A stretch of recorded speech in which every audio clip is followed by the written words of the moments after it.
Hello, everyone. Welcome to our Pleasure Series workshop. And this first part of the Pleasure Series is going to talk about masturbation. So we're going to explore masturbation and, kind of look at the myths, the truths, the stigma of it, and so on.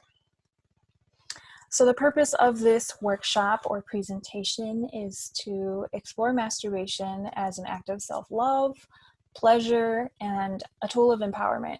It's also to help individuals make informed decisions about themselves instead of one chosen out of guilt, while still respecting the choices of other individuals.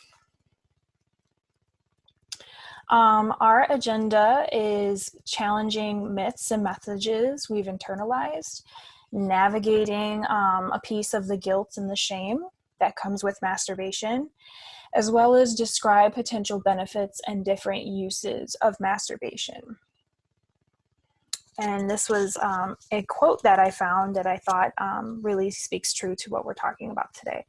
So we are so afraid of intimacy in our culture, but what that paradoxically boils down to is that we are so stubborn. Well, we are so afraid of solitude. The ecstatic solitude of masturbation makes sure that relationship, the most important one of all, thrives. And that was quoted by Imogen Prism, who talks about sex positivity in general, and stigma. So we're going to start with the myths and the truth. Despite being common, it's admonished culturally and in almost all religions, throughout history. They prohibit masturbation and consider it an act of immortality. The prohibition for masturbation leads to a lot of cultural beliefs, including certain myths, which influence sexual behavior of the person. So not one person has heard all the same things about masturbation. Each culture has its own, unique agenda or idea of what this looks like. So here are some of the common ones that we have heard or may not have heard. But these are the ones that you will commonly see throughout, internet or, among people or your peers. So masturbation is not self-abuse. Masturbation is not unnatural. Masturbation is not infidelity. Masturbation will not make you infertile or sterile. Masturbation will not hinder your social and emotional development. Masturbation carries no risk of sexually transmitted diseases or pregnancy. Masturbation does not make your eyesight go bad or cause you to go blind. I added this one here because it was, doing this research for this presentation that popped up a lot. So I was a little shocked by that because I personally have never heard that one before. Masturbation does not cause erectile dysfunction. And a big one that I found was, can you lose your virginity by masturbating? The answer is no. Virginity is not something physical or medical. It's a cultural idea. As long as, we respect those, individuals' ideas. I just want to go into it a little more and, kind of touch on the infidelity piece a little bit. I want to make it kind of clear that partner sex doesn't replace masturbation. So the two are complementary, and sometimes I think people are concerned about that, which may be the reason why some individuals are hesitant, to participate in that. Many sex therapists and professionals, specifically more or less psychologists, say you can't, the argument they give sometimes is that you can't love another person until you learn to love yourself. And by the same token, you can't have great sex with anyone until you learn to experience it by yourself. So in sex therapy, the basics for common problems like premature ejaculation that people go in to see, professionals for, or arousal and orgasm difficulties in individuals.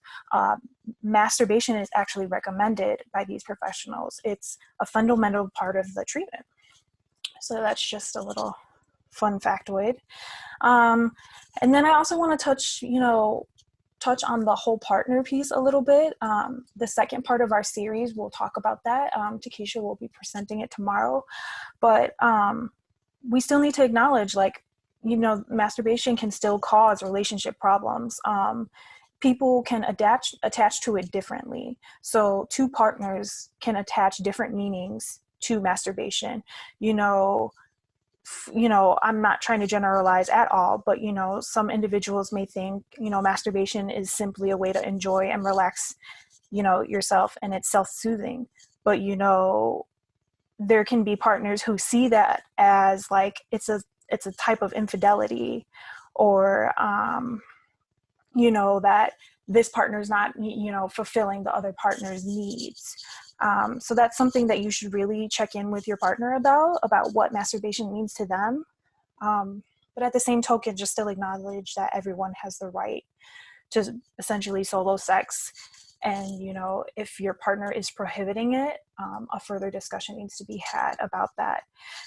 I also want to touch on the fact that,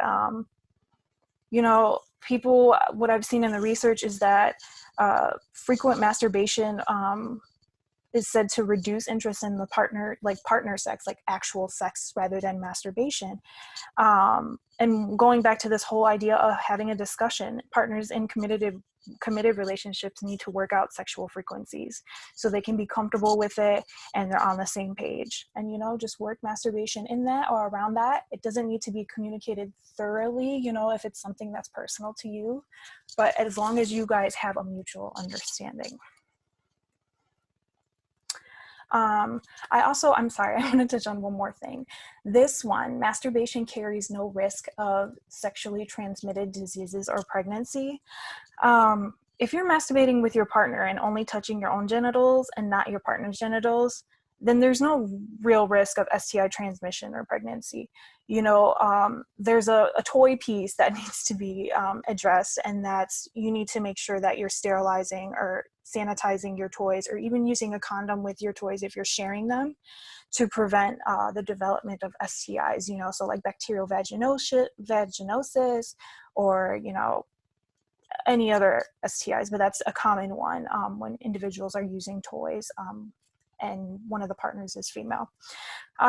If you're touching your partner's genitals or they're touching yours, so that includes, penetrative sex, which can be fingers or hands even, then there's a risk of transmitting HPV, chlamydia, herpes, and sometimes syphilis.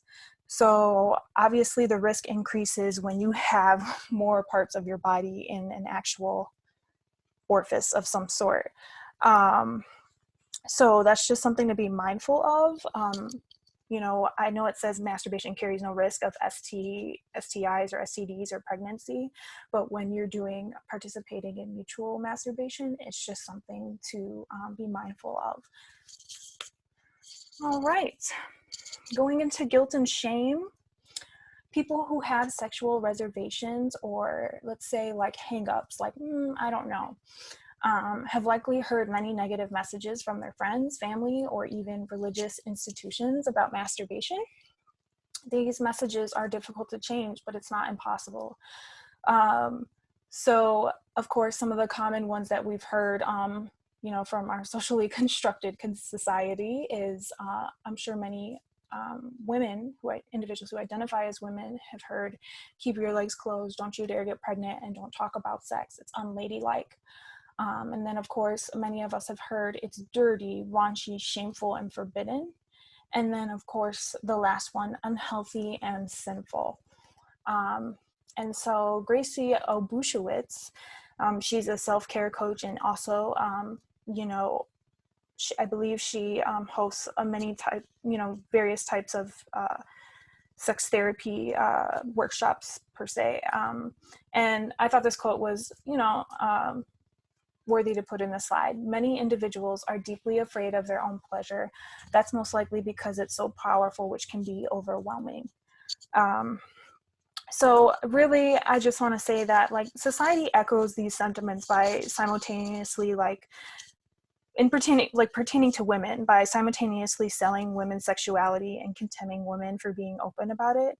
I bring up women because that's the common trend. It's been going on for decades in our history, and women are often embarrassed about how their bodies look or smell, feel, despite a vagina has its natural functions. And you know, everyone's vagina looks different. So it's just that the embarrassment leads to individuals not asking questions and ignoring their bodies, and then we suppress our discomfort. And so I can personally say on a personal level that, you know, I kind of felt this way in high school. Like in the beginning, it was always shamed. Like, here's the herpes you're going to get. Here's the chlamydia you're going to get if you know, participate in sex in general. And a part of sex is masturbation. So we never heard this side of the topic. And then, you know, I just want to like pose this idea of like, does anyone think that shame is a weapon? Like, is shame a weapon against us? Like, how can we protect our sexual and reproductive health if we can't, you know, talk about sex or even our bodies or basic physiological functions, where we need to be able to understand whether we're healthy or not? You know, like going back to the sexual education, what good did our sexual education do if it failed to teach us all forms of sexual activity? I can't say that for everyone, but for me at least, they failed to do that. You know, and like when sex education only teaches fear and consequences, you know, young people are more likely to engage in reckless behavior out of ignorance or ignore their sexual health out of embarrassment. I guess what I'm trying to say is like, we need to continue to embolden ourselves with knowledge necessary to protect our sexual health so that we can honor sexuality and bodily autonomy. So that's all I have for guilt and shame. Masturbation and self-care. Masturbation can definitely be less about sex and more about relief. Some huge ones that have been recommended by medical professionals have been the fact that like masturbation helps with anxiety, it increases sex drive, and relaxation. So masturbation can help decrease anxiety and stress through the act of releasing endorphins. It serves as a healthy and accessible way to self-soothe, and it can calm your body and release tension. Increasing sex drive. Researchers suggest that people who masturbate may have a higher sex drive than those who do not. More specifically for women, vibrator use significantly improves sexual function, including arousal, desire, lubrication, and having an orgasm. And then relaxation. Masturbation to reach orgasm may help a person get a good night's sleep because they're relaxed. And during and after orgasm, feel-good hormones flood the brain. So these hormones include oxytocin, dopamine, serotonin, and prolactin. I just want to add that it's okay to seek out new ways and perhaps unexpected ones to deal with anxiety. That doesn't necessarily warrant a doctor's visit or a prescription. I just bring this up because accessibility is a huge issue for many people, like in general, access to care, especially when it comes to mental health. And stigma definitely deters a lot of individuals from seeking help. So, you know, this is just an idea of what, you know, could possibly be explored. And then I put this slide in because I thought it was really powerful. You can search this online, but there's a lot of anecdotal pieces on masturbation and anxiety and self-care. And so I put in some quotes about, these are all different quotes from different individuals about their take on masturbation. And I just kind of want to like go over them with, you know, everyone. So the first one is it helps me refocus mentally. Often when I'm anxious, it's about what if situations that I can't control in the moment. I feel like masturbation helps me center myself on the here and now and brings me back into my body, at least for the time being. It's strange and embarrassing, but I feel a lot better, and it's now one of my favorite forms of medicine, free stress relief. A lot of my anxiety comes from the awareness of how others are perceiving me, how they are interpreting me, and what their expectations of me are in various settings. Masturbation helps me take the focus from outward to inward.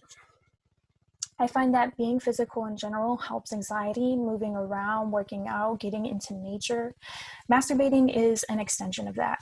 Sometimes I don't realize how pent up I am. Masturbating is like a magic reset button. It feels compulsive and not sexy at all, but it relieves the tension. Masturbation is a way to take control of my own body and sexuality and envision whatever fantasies I'd like. When I enjoy masturbation, it reminds me that my body is my own and I have consent with myself. I find it to be really helpful tool for centering myself and kind of interrupting anxiety attacks. Masturbating is relaxing, distracting, and a source of release. So I just want to add that, you know, there are some pieces, you know, that talk about consent with myself. I think this is a beautiful thing. And I just want to add that not all the time, of course, each scenario and case and individual is different, but masturbation can especially be impactful for those whose anxiety is caused by trauma. So, you know, that's just something to explore with, you know, with your therapist or, you know, a medical professional. So what does this all really mean? Myths about masturbation, unhealthy or harmful, come from fear and ignorance about health and human sexuality. Most people masturbate, and throughout history, most people have always masturbated. Masturbation is not bad or dangerous. It's a normal and healthy way that many people learn about their sexuality and reach orgasm for the first time. Furthermore, it's okay to masturbate frequently, infrequently, or not at all. There's nothing wrong with not masturbating. If you don't want to, you don't have to. Make whatever choices you do around masturbation based on what feels good and what's right for you, rather than based on fears of what others may think or myths about what masturbation can do to your body. So once again, like going back to this discussion of body integrity and body autonomy. And those are references. Thank you so much, guys. And that's all I have.